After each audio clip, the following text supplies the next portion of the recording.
Working on my third Stihl 201T top handle saw that came into the shop.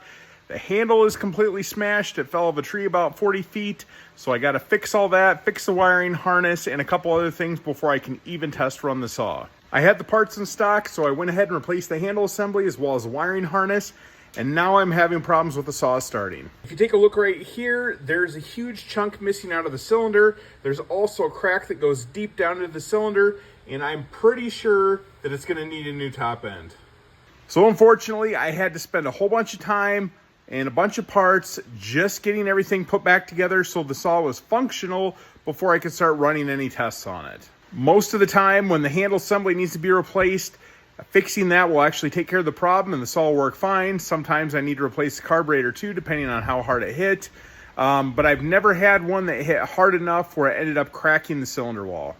Unfortunately for the customer, I've already got a couple $100s in parts and labor in this saw, just bringing it back where all the parts are there and functional before I could do any tests. So the customer is going to have to decide if they want to spend the rest of the money replacing the cylinder and then possibly anything else that I find once I start tearing the rest of the saw apart. These top handles end up being money pits if they fall from a tree at a significant distance. There can be a lot of stuff that's broken, that goes wrong, and you won't know till you start putting all the parts back together and start doing tests on the unit. So on top handle saws, when they come in damaged this bad, I do not give a price quote on there because there are so many things that you can find once you start digging into the saw. I can give a broad range of where we might be at with the parts, but you never know until you get everything put back together whether you're going to find something else when you go to start it.